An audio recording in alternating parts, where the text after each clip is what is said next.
fonctionnaires publics sont maintenant amenés à cohabiter avec des acteurs privés. Et deuxième élément que Olivia va davantage développer, il nous montre qu'il y a un appel au consentement de la personne condamnée. Voilà pour cette petite introduction de notre exposé à 3. Et donc, j'en viens maintenant à cette illustration via les collaborateurs de justice. Qu'est-ce que j'ai essayé de faire? J'ai essayé d'étudier la contractualisation du droit pénal à partir des outils du civiliste, et en particulier de la notion de contrat.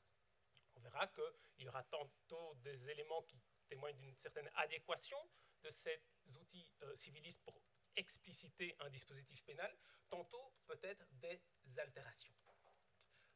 Mais il ne faut pas, je pense, à partir de ces différentes altérations, justifier le cloisonnement civil-pénal. Peut-être deux éléments pour justifier ou vous expliquer un petit peu d'où vient ce projet méthodologique d'utiliser des concepts du droit civil sur un dispositif du droit pénal. Je dirais qu'il y a peut-être une origine et un projet à la fois esthétique en termes d'origine et peut-être en termes de projet éthique et politique. Je m'explique une seconde avant de me lancer. L'origine peut-être esthétique, je la dois un peu involontairement à la lecture de Exercices de style de Raymond Queneau. Pourquoi est-ce que c'est indirect?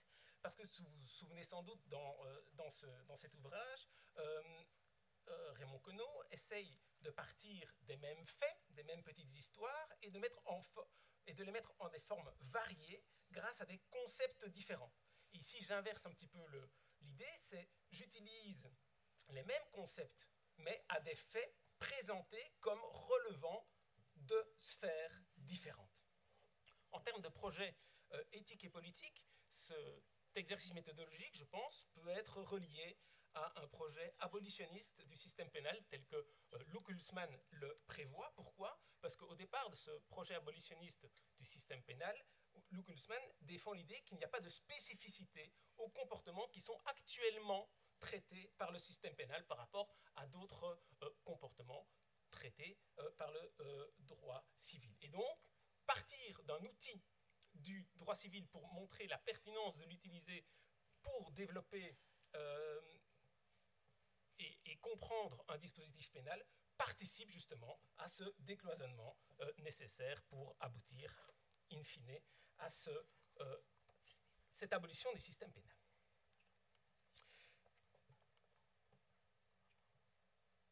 Peut-être avant de vous dire comment j'ai utilisé les concepts du droit civil, vous dire quand même un mot sur le fameux dispositif de collaboration qui va être à l'origine de ce travail. L'idée depuis 2018 en Belgique, c'est de permettre à un infracteur de faire des déclarations pour obtenir du ministère public des récompenses de nature pénale. Le ministère public peut faire 3 types de promesses. Une concernant l'exercice de l'action publique. En gros, proposer une réduction de la peine. Des promesses relatives à l'exécution de la peine. En gros, donner un avis favorable à la libération conditionnelle, par exemple, d'un détenu. Et des promesses relatives au lieu de détention. En gros, autoriser un transfert vers une prison du choix du collaborateur. En utilisant les concepts du droit civil, je vais tenter de garder la même structure que j'ai retrouvée dans plusieurs ouvrages civilistes. Et on commence souvent par la formation du contrat. Vous allez voir qu'après, on parle de l'exécution du contrat et voire des sanctions de l'inexécution. Je n'aurai pas le temps d'aborder tout avec vous. Et vous voyez déjà que toute une série de concepts qui sont entre parenthèses ne seront pas abordés dans ma présentation ici, mais se retrouveront dans le texte. Principe de la convention-loi. Avec Suppiot, on se souvient de l'origine religieuse de ce concept. Le fidèle se devait d'être fidèle à sa parole, et Suppiot indique la laïcisation de ce principe, c'est l'État qui devient le garant de la parole donnée. Un point un peu particulier ici dans le contrat de collaboration entre le candidat collaborateur et le ministère public, c'est que, quelque part, ici, on donne sa parole à une trahison. Puisque, effectivement, ce qui était l'ex-complice devient le dénoncé, et j'utilise même l'expression de tiers dénoncé, pour souligner le fait que justement cette personne devient un tiers par rapport au contrat entre le collaborateur et le ministère public. Les civilistes connaissent bien l'article 1108 du Code civil avec les conditions de fond de la validité du contrat. Première question, la capacité est analysée par les civilistes. En termes de capacité de jouissance, il n'y a pas grand-chose à dire. C'est peut-être plus intéressant de voir que la capacité d'exercice ne semble pas pleine et entière à nos deux parties ici. Le collaborateur ne peut signer son contrat qu'en présence d'un avocat. Quant au ministère public, il devra parfois, enfin non, toujours avoir une autorisation de son supérieur qui va valider la promesse, et parfois cette promesse devra faire l'objet d'une homologation, dans le cas du premier type de promesse si vous vous souvenez, homologation par un juge. Deuxième condition de validité, le consentement. Alors, la première interrogation, pourquoi parler de consentement au moment de la formation du contrat? On pourrait très bien s'intéresser à la question du consentement au moment de l'exécution du contrat, lorsque se pose la question de l'efficacité. Par exemple, on va dire, et Olivia va en parler mieux que moi, lorsqu'on s'intéresse au libéré conditionnel, qui lui doit aussi s'engager à respecter toute une série de choses, eh bien là, le consentement est vraiment lié à l'efficacité. C'est parce qu'on espère qu'il est réellement consenti que les choses vont bien se passer, qu'il va respecter les conditions à sa libération conditionnelle. Mais ici, ce n'est pas du tout cela. Le rôle du consentement, il me semble, dans le cas du collaborateur de justice. Et c'est pour ça que je le place dans la formation. Parce que je pense que c'est plutôt en termes de légalité ou de validité formelle que se pose la question du consentement. Pourquoi? Parce qu'ici, on a besoin que la personne accepte une décision sans un juge pénal, ou alors avec un juge pénal qui a un rôle réduit à une simple homologation. Ça s'est traduit très fortement, je pense, dans les travaux préparatoires, qui ont beaucoup insisté sur la notion de consentement éclairé et de consentement libre.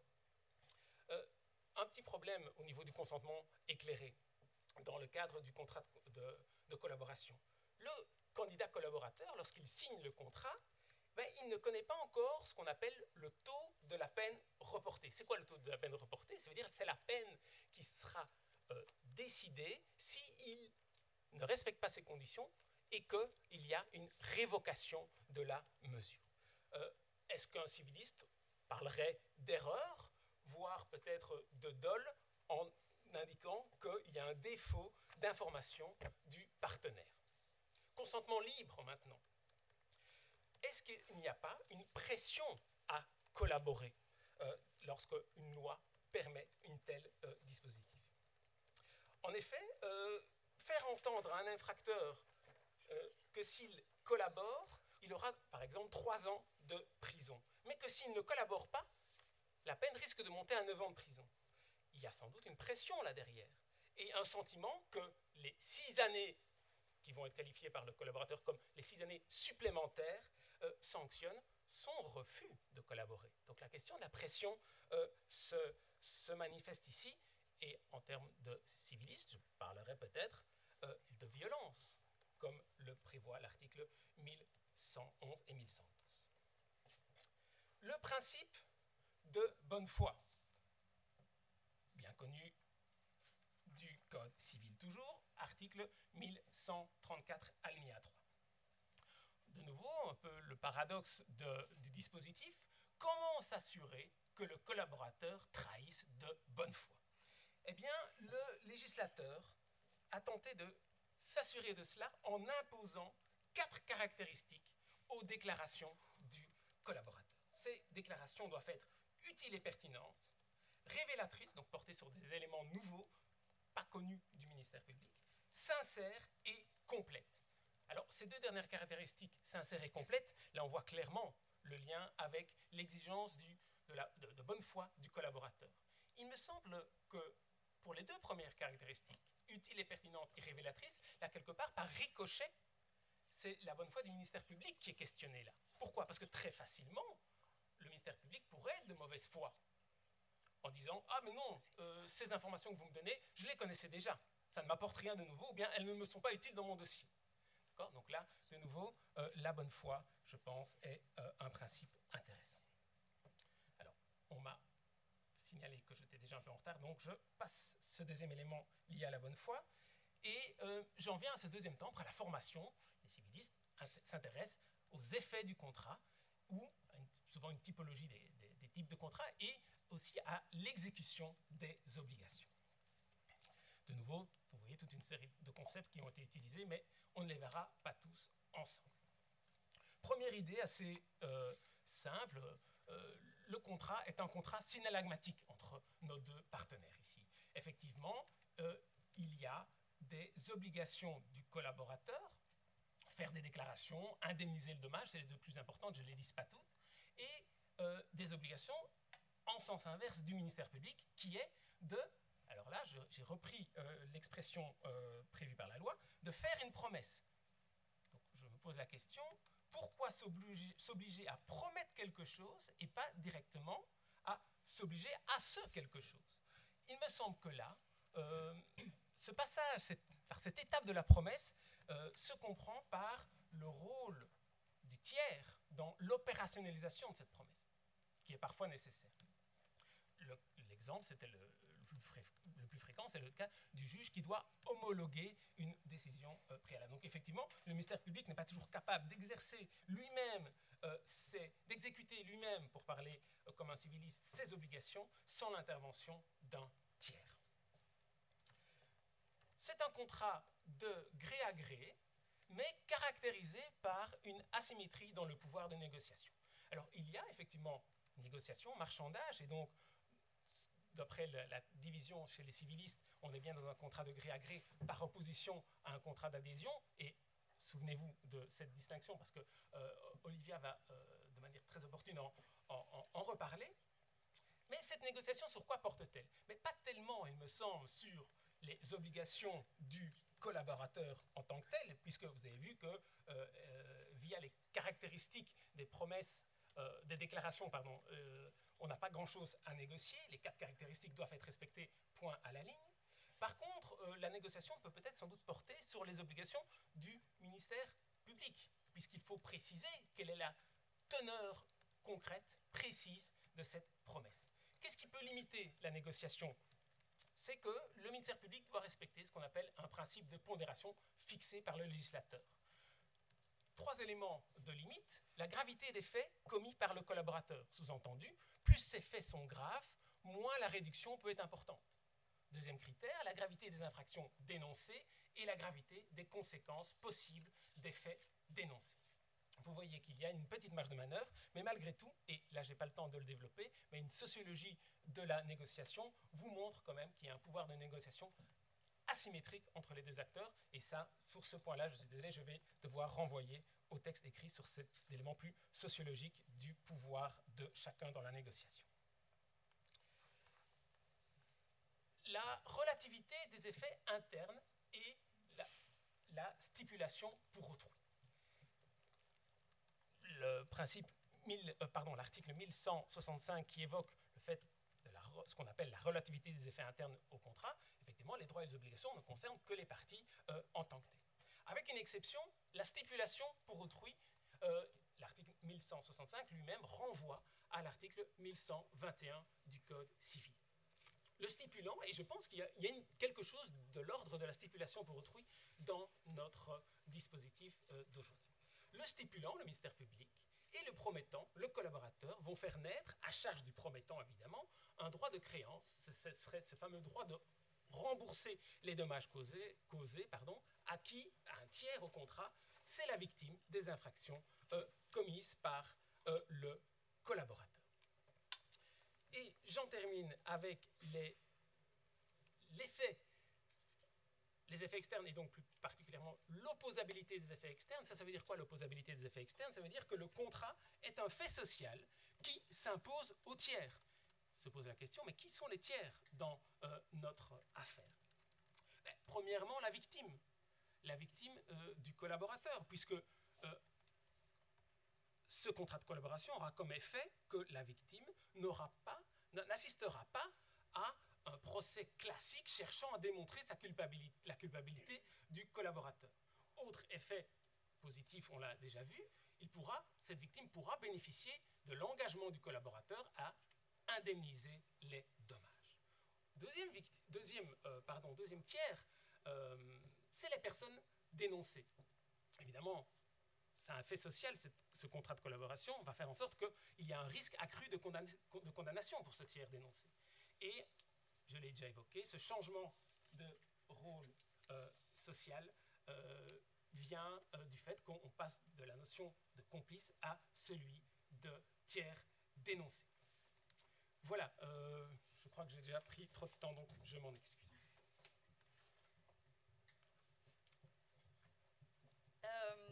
En effet, pour pas qu'il y ait de retard sur le programme, comme il me reste 3 minutes, je vais juste vous présenter ce qu'il y aura dans la contribution. Oui. Enfin, je ne veux pas entamer sur le temps des autres.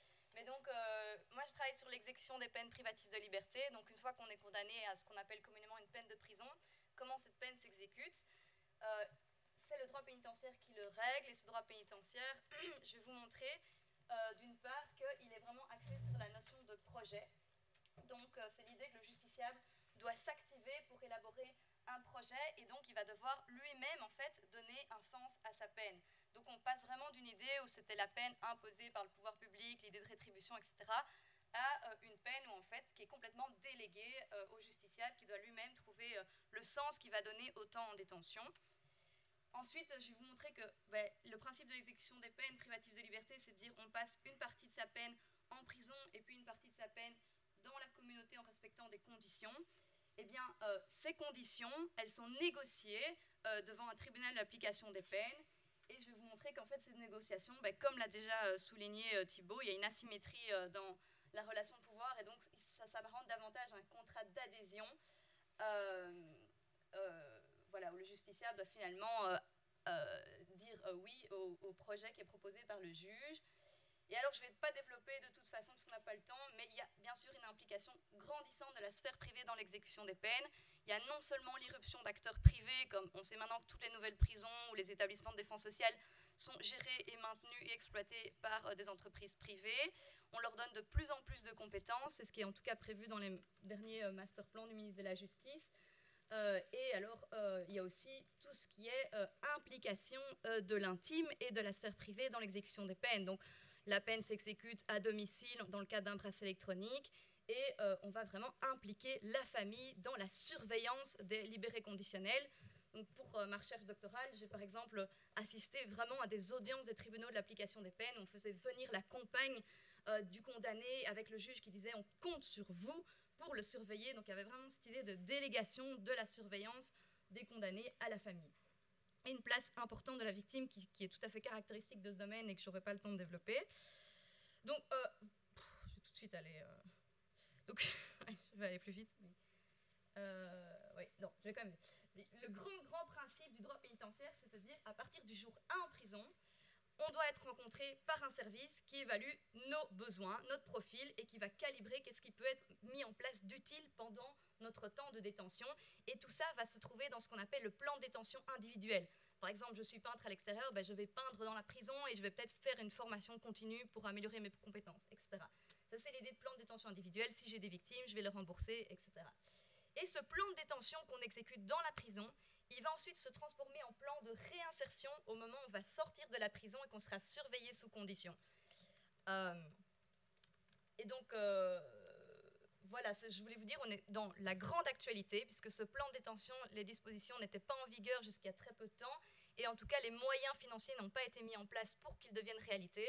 Et c'est seulement dans un courriel du mois d'août que le ministre de la Justice a décidé d'enfin débloquer des moyens pour que ce plan de détention devienne une réalité. Donc j'ai pu avoir accès au premier document où on voit vraiment que le justiciable est amené à marquer son accord ou son refus de participer à ce plan. Et puis c'est vraiment un contrat qui va signer. Voilà, vous voyez, signature, condamné, directeur de prison, je m'engage à faire ceci et cela pendant ma détention, avec bien sûr toujours la place de la victime dans ce genre de contrat. Le plan de réinsertion, lui, n'est pas négocié entre le directeur de prison et le justiciable, mais entre le justiciable et le tribunal de l'application des peines. Est-ce que je peux avoir une libération conditionnelle ou un bracelet électronique pour continuer à exécuter ma peine hors les murs? Oui, si tu es prêt à respecter toute une série de conditions. En fait, ces conditions, c'est la concrétisation du projet. Or, d'un côté, on envoie comme message au justiciable, c'est à toi de donner un sens, à toi à créer ton projet. Et puis, ce qu'on constate, c'est qu'une fois qu'il présente ce projet devant les tribunaux de l'application des peines, mais souvent son projet est rejeté parce qu'il ne correspond pas aux attentes du tribunal visant à encadrer le risque de récidive que présente cette personne. Alors, ce que j'ai pu mettre en avant dans ma recherche, c'est que le pouvoir de négociation est variable selon le risque que présente la personne. Moins on est dangereux, plus on a une marge de négociation pour proposer un projet et des conditions qui sont celles que l'on voulait proposer. Tandis que là où le risque de récidive est grand, eh bien, le contrat est à prendre ou à laisser. On est vraiment dans la figure du contrat d'adhésion, surtout dans toutes les problématiques d'assuétude. Si on refuse un suivi, ça, c'est généralement complètement bloqué. Voilà, ben, je ne peux pas vraiment en développer plus. Mais donc, je vous montre ça, la forme que ça peut prendre au tribunal. Pour vous donner une idée, c'est vraiment la liste des conditions que le tribunal prépare à l'avance. Il va vraiment les cocher, il va cocher les conditions qu'il souhaite faire imposer, et puis de nouveau, le justiciable est invité à les signer. Alors, bon là c'était pour vous parler de l'implication de la vie privée, mais donc voilà, donc pour clôturer, pour pas trop dépasser le timing, quel est l'impact finalement de cette entrée de la figure du contrat dans cette matière? C'est évidemment la responsabilisation du justiciable. C'est quelque chose qu'on connaît largement dans d'autres secteurs, comme celui des allocations de chômage ou encore d'autres, ou des migrants, etc. C'est vraiment l'idée de responsabiliser la personne, de lui conférer tout le poids de mettre en place, de mettre en place tout ce qu'il peut faire lui-même pour sortir de sa délinquance, et de montrer si on n'arrive pas à sortir de la délinquance, malgré tout ce qui a été mis en place, eh bien, finalement, c'est la conséquence d'un échec individuel. Et tout ça, bien sûr, sur fond d'une absence, ou en tout cas d'une grande pénurie d'aide à la réinsertion et d'aide sociale. Et donc, voilà, ce que j'avais démontré dans ma thèse, c'est qu'on était actuellement face à un devoir de réinsertion plutôt qu'un droit à la réinsertion qui est pourtant consacré par les textes, et que cette logique d'individualisation, de contrat et de responsabilisation extrême éclipse en fait tous les problèmes structurels qui existent autour, et qui font qu'on éclipse aussi des discours, ce qu'on voit dans les médias, etc., de la responsabilité collective qu'on a dans l'entrée dans la délinquance et dans la sortie de la délinquance. Voilà, comme ça, je n'ai pas trop dépassé. Merci beaucoup. Alors, merci beaucoup à tous les deux pour ce bel exercice de dialogue entre les disciplines. Je rappelle pour l'anecdote qu'en France, le droit pénal est considéré comme faisant partie du droit privé, ce qui est toujours un peu compliqué à comprendre pour les juristes belges. Alors sans plus attendre, on passe à l'exposé suivant de Christine Guillain et Diletta Tati. Alors Christine Guillain, on la connaît bien, professeure de droit pénal et de procédure pénale ici à Saint-Louis, responsable du GREPEC et vice-doyenne à l'enseignement, ainsi que membre au Conseil supérieur de la justice. Diletta Tati est chercheuse et assistante à l'université Saint-Louis. Depuis 2017, elle dispense un séminaire de criminologie dans le cadre du cours de critique des sources de l'information. Et en novembre 2020, elle a entamé une recherche PER, projet exceptionnel de recherche, sauf erreur, sous la direction ou la guidance de Christine Guillain, intitulée « Les sanctions administratives communales dans le cadre des mesures anti-Covid, administration de la justice pénale et respect des droits fondamentaux ». Vous allez comprendre tout de suite pourquoi c'est particulièrement pertinent pour leur exposé qui va porter sur la répression des infractions Covid, espace public à l'arrêt, vie privée en mouvement. Voilà, je ne sais pas si... On doit juste régler un problème technique. Problème technique. Ou alors éventuellement je le brancherai. Ça marche pas, donc je ne sais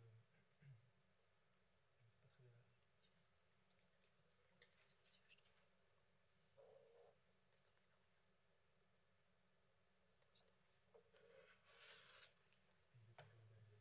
bien. Et alors si je mets l'ordinateur, si on branche notre ordinateur. Non, puisque là c'est juste pour lire le texte en fait. On a le texte sur l'ordinateur, on a le PowerPoint ici. Vous voulez mettre l'ordinateur ici? Sinon, on peut le mettre ici. Oui. Et on le prend après. J'ai l'habitude de m'adapter parce que c'est pas grave.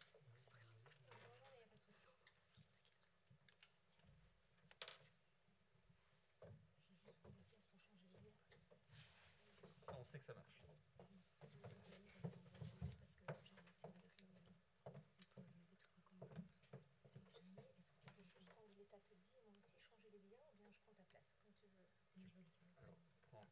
place, ce sera plus efficace. Sinon, je risque de pas-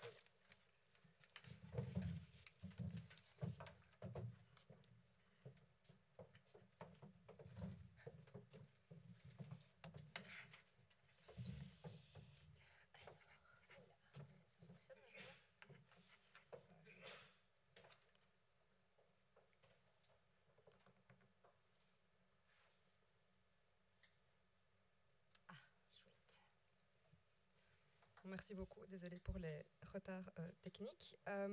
Alors donc, effectivement, la contribution qu'on vous présente aujourd'hui s'inscrit dans la recherche qui a déjà été bien présentée, donc je vais passer sur cet aspect-là. Je préciserai simplement qu'elle est également poursuivie en collaboration avec l'INCC en la personne d'Alexia Jonker. Alors la recherche, elle est spatialement située à l'échelle de la région bruxelloise et prend comme point de départ le glissement administratif du droit pénal en mettant initialement l'accent sur le recours aux sanctions administratives communales pour réprimer les infractions Covid au printemps 2020.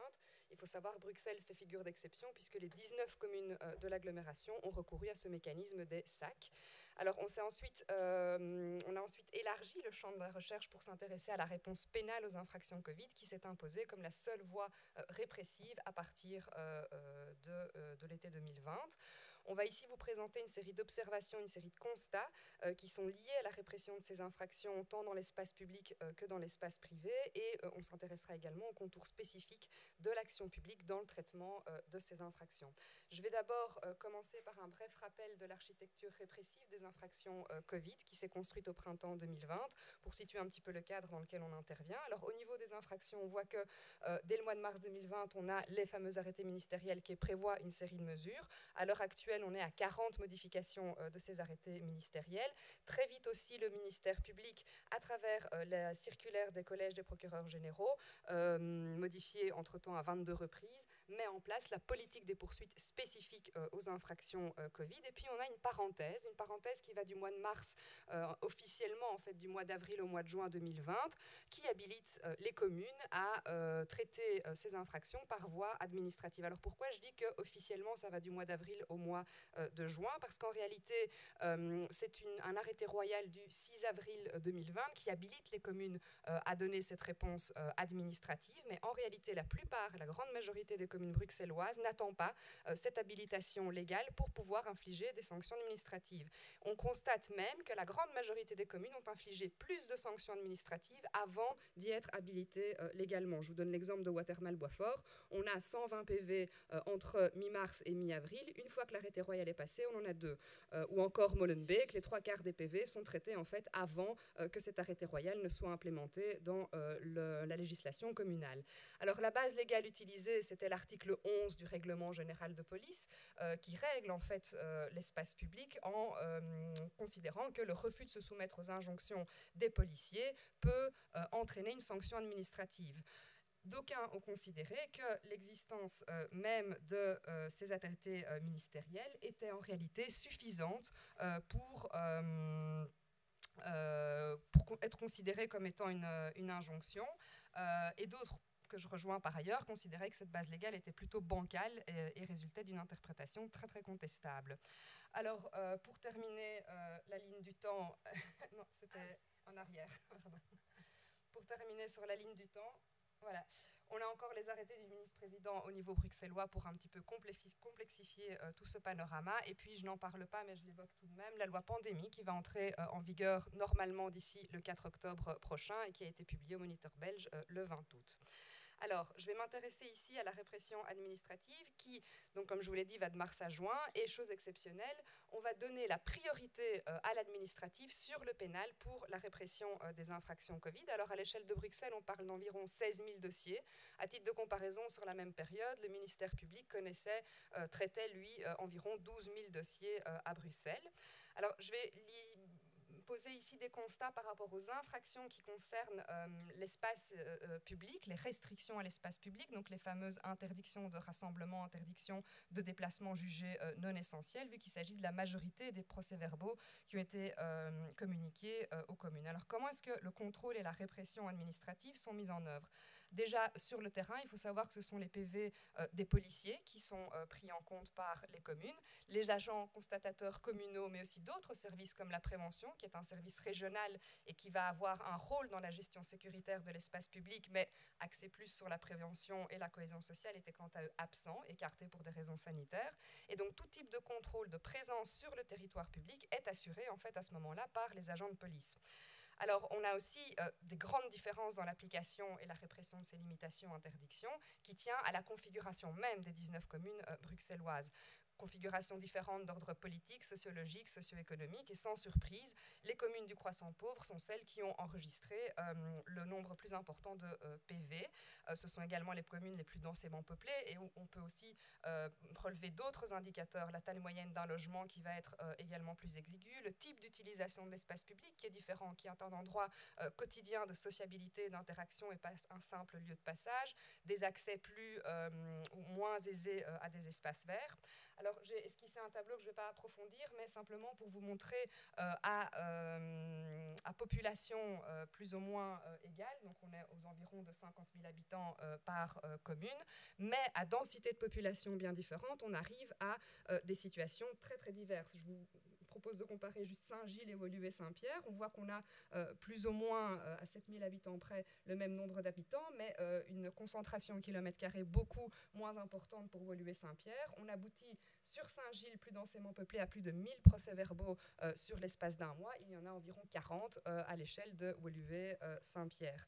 Alors, à ces différences structurelles, il faut aussi ajouter des pratiques de maintien de l'ordre et de gestion de l'espace public qui sont propres à chaque zone de police, voire à chaque commune, et qui s'ancrent dans cette diversité que j'évoquais. Je renvoie ici à 2 rapports parus en 2020 d'Amnesty et d'Avocats sans frontières qui mettent en exergue des pratiques de profilage et de contrôle assidu dans certaines communes bruxelloises dans l'espace public, qui visent particulièrement les jeunes et particulièrement les jeunes hommes, ou encore les personnes sans abri. Je ne reviendrai pas sur ce contrôle accru qui a généré des tensions supplémentaires dans une situation déjà difficile, et je renvoie notamment aux tensions suite au décès d'Adil et Ibrahima. Alors, il y a eu ensuite à l'échelle locale toute une série de choix, de décisions qui découlent de ces réalités et qui en retour viennent les nourrir, et qui a donné un traitement différencié entre les communes constaté à 3 niveaux. Alors le premier niveau est celui, je vous en parlais, des contrôles policiers, avec par exemple la zone de Bruxelles-Midi qui a très tôt eu une approche coordonnée au niveau de la zone, une approche en fait de tolérance zéro, en multipliant les contrôles et en ayant une interprétation très stricte de la notion de sortie autorisée. D'autres zones, la zone ouest qui reprend Molenbeek, Gansoren, Kuckelberg, Berkem, où là c'était beaucoup plus nuancé, ou encore la zone 5342, avec Watermal qui pratiquait des contrôles limités, ou Durgam qui, au contraire, était dans une perspective plus restrictive. Un second constat ou un second niveau montre une différence dans le traitement des procès-verbaux par les fonctionnaires sanctionnateurs. Les fonctionnaires sanctionnateurs ont un pouvoir d'appréciation, donc quand ils reçoivent le PV, ils peuvent y donner suite et imposer une SAC ou non. On voit qu'à Molenbeek, tous les procès-verbaux qui sont entrés se sont transformés en dossier SAC, alors qu'à Saint-Gilles, il y a eu un tri, parce que sur plus de 1000 PV qui sont rentrés, seuls 382 ont donné lieu à un dossier. Le fonctionnaire sanctionnateur va donc fortement réduire l'impact que ça a effectivement en termes de sanctions pour les citoyens. Troisième niveau concerne les différences entre les différentes sanctions et mesures qui sont appliquées. Alors, si les textes prévoyaient un forfait de 250 € et que toute une série de communes se sont tenues à ce forfait, il y en a d'autres comme Ixelles, Saint-Josse ou Woluwe-Saint-Lambert qui ont fait preuve d'inventivité et qui ont mis en place des prestations citoyennes. Par exemple, aller distribuer des masques dans les boîtes aux lettres, participer à des distributions de nourriture auprès des CPS, etc. etc. Alors on voit donc, à l'aune de ces 3 différences, de ces 3 niveaux, que l'application des restrictions d'accès à l'espace public n'ont pas signifié la même chose à l'échelle des 19 communes bruxelloises. Et je laisse la parole à Christine.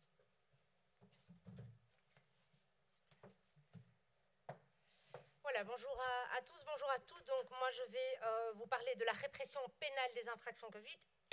Réponse pénale qui, comme vous l'a expliqué Diletta, est venue se greffer sur la répression administrative des infractions entre mars et juin 2020, et réponse répressive qui est la seule réponse pénale possible pour les infractions Covid commises à partir du 1er juillet 2020. Alors je vais vous en parler à travers la politique des poursuites, à travers les nombreuses circulaires qui ont été adoptées par le Collège des procureurs généraux.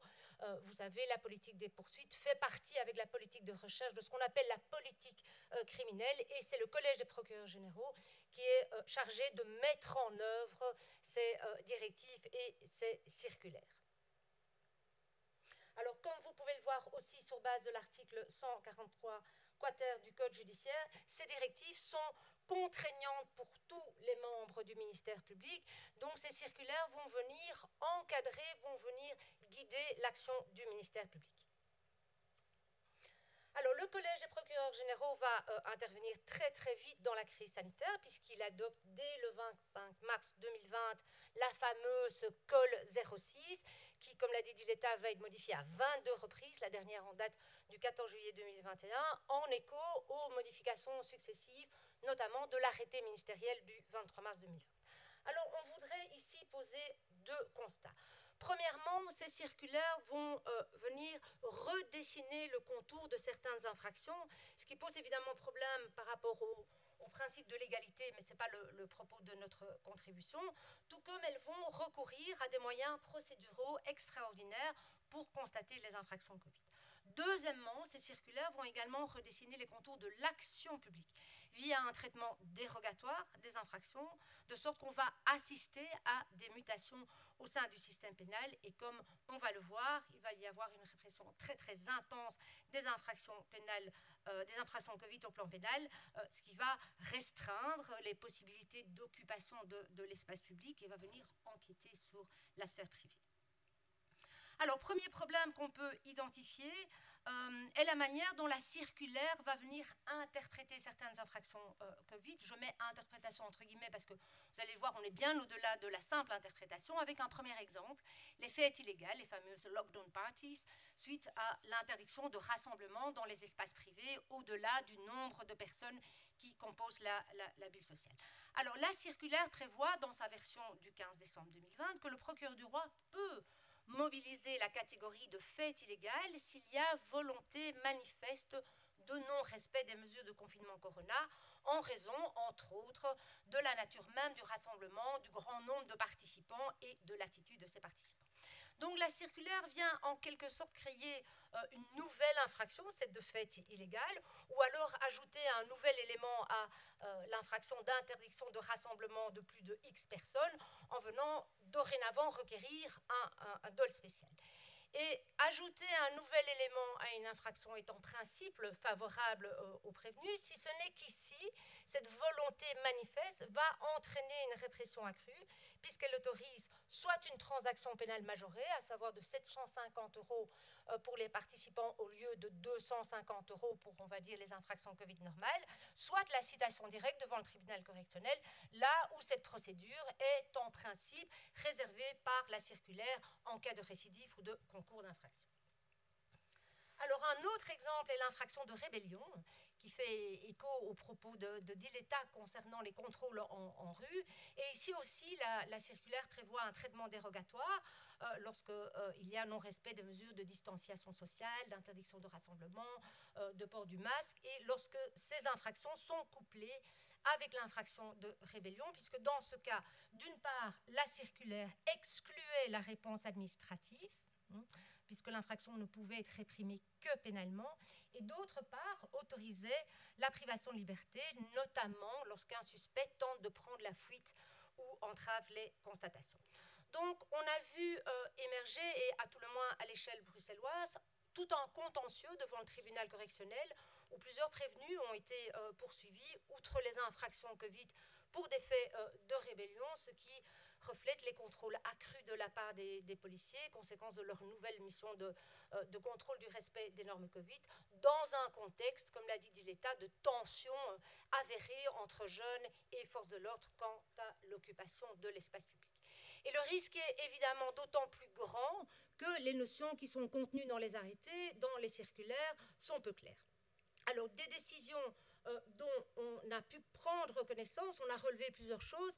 D'abord, le caractère parfois bancal, très léger des poursuites, les dossiers se résumant souvent aux déclarations contradictoires des personnes et des policiers, et aussi des décisions d'acquittement qui posent le constat de l'absence d'éléments objectifs dans le procès-verbal de la police, qui se limitent à des considérations subjectives, par exemple quant au non-respect de la distance d'1,50 m, ce que vous pouvez voir dans le jugement du tribunal correctionnel du 18 décembre 2020, et également des décisions d'acquittement comme celle du jugement du tribunal de Bruxelles du 24 avril 2020, donc acquittement quant à l'infraction de rébellion.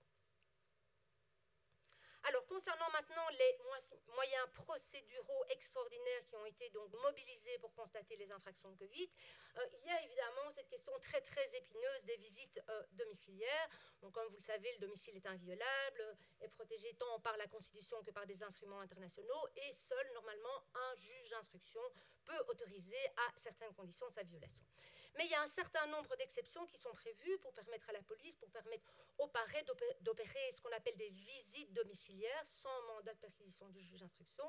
Ces exceptions doivent évidemment être prévues par la loi et pas par la LOT, et sont d'interprétation restrictive. Alors, c'est notamment le cas en matière de flagrance, sur base de l'article 36 du Code d'instruction criminelle, mais également sur base de l'article 27 de la loi sur la fonction de police, qui traite des fouilles administratives, j'insiste, non pas judiciaires, dans des bâtiments non accessibles au public.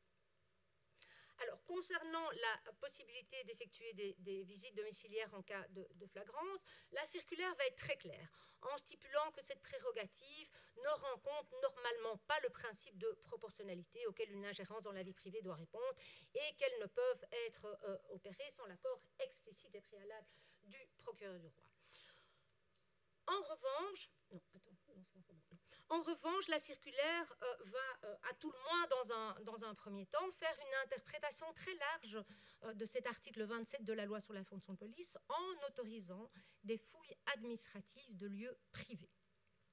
Mais elle va ensuite très très vite, dans sa version du 27 avril 2020, préciser que cette possibilité donc, de fouille administrative doit tenir compte du principe de proportionnalité. Et enfin, elle va faire complètement marche arrière dans la version du 15 décembre 2020, en précisant que la fouille administrative d'un lieu privé, sur base de l'article 27, n'est pas autorisée.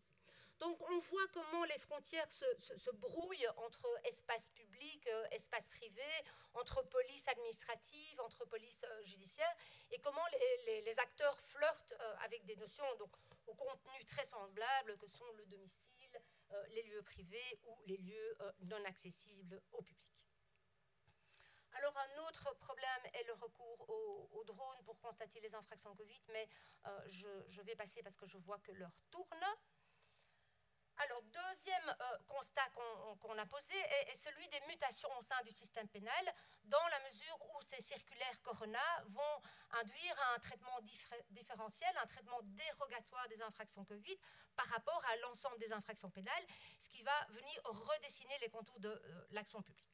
Premièrement, malgré la gravité toute relative des infractions Covid, ce qui se reflète dans les peines applicables, la circulaire, pas dans sa première version, mais dans des versions ultérieures, va exclure expressément le classement sans suite pour des raisons d'opportunité. Donc, le Collège des procureurs généraux vient ainsi limiter l'espace discrétionnaire du ministère public dont il dispose au terme de l'article 28 quater du Code d'instruction criminelle, puisqu'il ne peut plus classer sans suite que pour des raisons techniques, à savoir absence d'infraction ou insuffisance de preuves. Et donc le ministère public est quelque part empêché de prendre en considération des éléments qui tiennent davantage compte des éléments du dossier, du contexte des faits ou encore de la personnalité de l'auteur.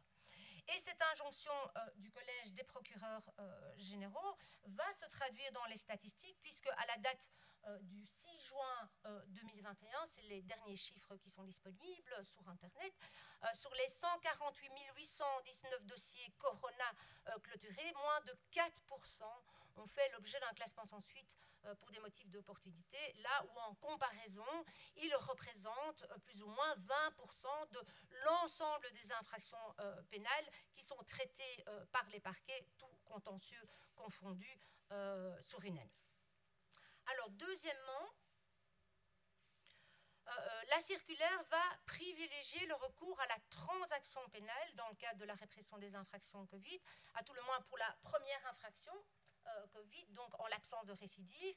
Et la transaction pénale est un mécanisme qui est prévu à l'article 216 bis du Code d'instruction criminelle et qui prévoit l'extinction de l'action publique moyennant le paiement d'une somme d'argent, en l'occurrence ici 250 € pour les particuliers. Et encore une fois, la politique criminelle qui est prônée par le Collège des procureurs généraux va se traduire sur le terrain, puisque sur l'ensemble des dossiers Corona clôturés, à la date du 6 juin 2021, plus de 50% se sont clôturés par une transaction, là où en temps normal, cette procédure n'occupe qu'une place marginale, en l'occurrence seulement à peine 8% de l'ensemble des dossiers clôturés par les parquets, à nouveau tout contentieux confondu. Et encore, il ne s'agit ici que de dossiers clôturés, puisqu'il y a encore beaucoup de dossiers en attente de paiement, et si cette fois on s'attache au nombre de transactions proposées par le parquet, on monte à 65%. Oui, je termine et je repasse vite la parole à Diletta pour quelques conclusions.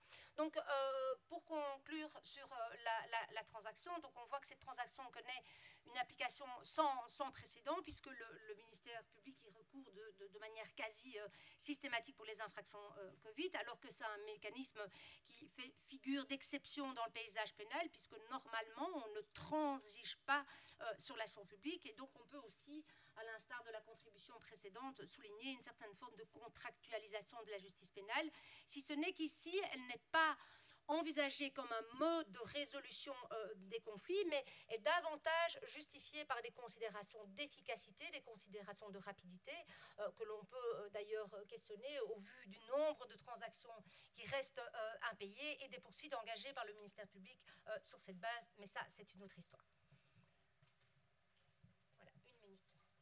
Je vais essayer d'être très rapide, mais donc on l'a vu que le premier confinement a montré l'important degré d'autonomie dont jouissent les différents fonctionnaires sanctionnateurs à l'échelle des communes. Autonomie qui peut présenter des avantages en termes de connaissances et de proximité avec des réalités locales, mais qui engendre néanmoins des différences de traitement interpellantes dans la mesure où les citoyens et citoyennes devraient être égaux et égales devant la loi pénale. Ce recours variable au SAC montre en amont une mise en exergue des inégalités dans l'accès et la jouissance à l'espace public dans le cadre des restrictions Covid. Alors une telle différence d'application de mesures de nature a priori sanitaire à l'échelle de 160 km² révèle en réalité des enjeux politiques de gestion de l'espace public plus que de gestion strictement sanitaire. On constate dans une série de territoires une approche du tout sécuritaire, encouragée par la crise de la Covid, ce que regrettent en premier lieu certains acteurs de terrain. Donc je me réfère ici à un entretien des chefs de corps des zones Bruxelles-Nord et Midi qui déplorent le tournant du tout sécuritaire de la crise et appellent à un encadrement social et éducatif dans l'espace public. Ces inégalités et tensions sur le terrain se traduisent parfois devant les juridictions qui se présentent également parfois comme dernier rempart face à des applications contestables des normes répressives et qui se chargent de rappeler certaines limites. Au niveau du traitement pénal, on constate donc l'accentuation de systèmes dérogatoires, le rôle prépondérant du Collège des procureurs généraux qui a eu une influence non négligeable dans le recours à cette justice administrative au premier confinement, le recours aux transactions pénales qui redessinent les contours de certaines infractions comme les lockdown parties et qui redessinent les contours de certains espaces. Je pense au revirement de la circulaire quant à l'espace privé et au domicile qui, de zone de repli, devient zone de contrôle et ou de délation. Problème de légitimité démocratique engendré par ce rôle du Collège des procureurs généraux. Il est placé directement sous l'autorité du ministère de la Justice. Ces circulaires ne sont soumises ni à un avis préalable, ni à un contrôle de légalité, ni à un contrôle parlementaire a posteriori. Et j'en terminerai simplement en disant que la loi pandémie, par l'approche pénale qu'elle contient, s'inscrit dans la continuité du système de crise actuel et semble s'ancrer dans l'évolution de logiques sanitaires vers des logiques répressives et de contrôle dont on peut mettre en doute la pertinence, l'efficacité et l'acceptabilité sociale. Merci. On aura certainement beaucoup de questions à vous poser par la suite, mais on va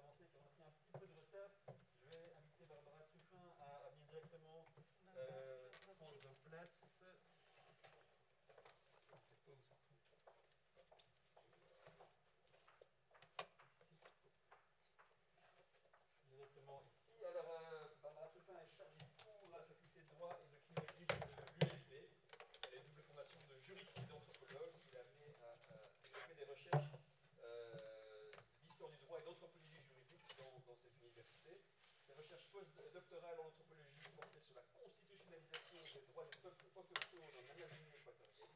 Elle enseigne les cours d'introduction au droit, de méthodologie juridique et d'anthropologie du droit lycée et est directrice du Centre d'histoire du droit et d'anthropologie juridique. Et je lui passe la parole sans plus attendre la réaction des gens. Merci beaucoup, Jérémy. Voilà, j'espère que vous m'entendez bien.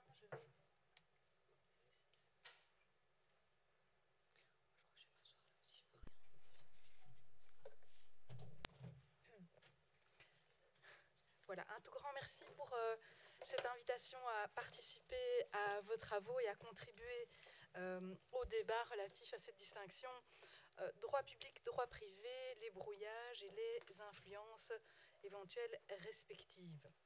Dans un premier temps de cette communication, j'évoquerai très brièvement l'intérêt que présentent la justice et le droit des familles, dont on n'a pas encore entendu beaucoup parler ici pour l'étude de la distinction et des influences croisées entre droit privé et droit public. Dans un deuxième temps, donc, je vais, avec cet objet ainsi justifié, revenir sur la méthode et le matériau principalement ethnographique que je mobilise ici pour contribuer assez modestement, hein, c'est toujours la limite de l'ethnographie et des anthropologues, au débat qui brasse par ailleurs des champs très très vastes, mais un petit peu dans la continuité de la réflexion que nous avons ici sur la contractualisation, la privatisation d'offres de justice. Et donc je m'essayerai aussi à quelques conclusions, de ramasser quelque peu mes principaux résultats tirés de mes observations pour contribuer au débat entre public et privé, ce que concilier veut dire, puisque c'est de cela dont je vous parlerai. Donc, pour le premier point, en parcourant l'ouvrage qui était consacré donc à l'origine du colloque, et donc la contribution de Jérémy Van Merbeek, je me suis demandé pourquoi il n'y avait pas de contribution consacrée au droit et à la justice des familles. Et bon, bien évidemment, on peut penser que le fait que ce champ du droit soit par excellence le champ du droit privé explique cette absence. On aurait un droit qui règle des rapports entre particuliers, qui confie la compétence des contentieux subjectifs qui en résultent aux autorités judiciaires, et tout cela en vue de garantir des intérêts privés articulés assez lâchement à des règles d'ordre public. Et donc ainsi décrit, on ne s'étonne pas trop de ne pas avoir une discussion très fournie sur ce champ du droit. Pourtant, des rapides recherches dans la doctrine familialiste et autres relèvent à quel point le droit de la famille, comme celui du pénal, est marqué par ce lexique très caractéristique des transferts et des mercatos, de celui de la privatisation des modes de règlement de conflits, et que si on n'évoque guère de contractualisation en tant que telle, on va beaucoup parler de forme ou de tendance à la déformalisation du droit familial et de la justice familiale. Et à y regarder d'encore plus près, un petit peu à l'invitation des conclusions générales de l'ouvrage auquel je me référais tout à l'heure, on voit effectivement que parfois le tribunal de la famille, il n'a pas en face de lui que des particuliers, puisqu'il peut statuer sur des recours introduits par des candidats fiancés contre des refus de l'officier de l'état civil de célébrer leur mariage. On voit également que le droit des étrangers influence considérablement les conséquences attachées à un divorce, puisqu'il va lier le droit au séjour au maintien d'une communauté de vie dans une durée évidemment beaucoup plus longue que celle qui est normalement offerte à tout couple à qui le divorce est évidemment offert sans autre conséquence. On voit aussi que le droit international privé fait par ailleurs intervenir au sein des tribunaux judiciaires toute une série de considérations sur les règles de conflit et de compétences qui, évidemment, dépassent largement les intérêts privés et les extrapolent dans les conflits de concurrence entre souverainetés. Et donc, on voit bien que les juges civils ne traitent pas d'intérêts purement privés, car s'ils ne pensent plus, comme Portalis, que les familles sont la pépinière de l'État et que c'est le mariage qui forme les familles, ils naviguent toujours dans une articulation complexe entre l'ordre politique ou l'ordre public qu'ils incarnent en faisant offre de justice et lorsqu'il manipule des règles d'ordre public, qui incarnent aussi cet ordre politique ou public, et les intérêts privés qui ne sont pas plus que ça caractérisés. Hein. Bref, la famille, et Diane l'avait évidemment rappelé avant dans le cours du séminaire, la famille est, comme le disent bien les féministes, quelque chose qui n'est pas une affaire privée, et on peut discuter de savoir si c'est politique ou public. Là, c'est beaucoup plus difficile, comme Diane l'a bien rappelé ce matin. Alors si je pense, à titre personnel évidemment, que les facultés de droit gagneraient énormément à ne plus présenter le droit de la famille comme étant ce champ typique du droit privé, et ce qui les autorise quelque part à ne pas faire le lien avec le droit administratif des étrangers, le droit international privé et les droits fondamentaux, en les intégrant plus systématiquement dans l'enseignement. C'est pas tout à fait là-dessus que je vais, parce que c'est vraiment énorme, vous emmener, mais sur un objet un petit peu plus classique, puisque je me concentrerai aujourd'hui sur l'appréhension par une méthode ethnographique de l'avènement dans le discours législatif d'un modèle familial et parental qui serait formellement égalitaire et qui se traduit par une montée en puissance de la présence des accords et des jugements d'accords, ici plus précisément dans le travail judiciaire. Donc un nouveau modèle législatif qui évidemment est en porte-à-faux ou ne représente pas la réalité sociale, mais on va se concentrer sur ce que nous dit le droit et ce que fait le droit, et qui n'est pas propre à la Belgique, puisqu'il se déploie partout un petit peu en Europe et dans d'autres continents, qui se traduit par des modifications historiques du droit matériel en Belgique, mais également au niveau procédural et au niveau simplement du droit matériel. Rappelez-vous du remplacement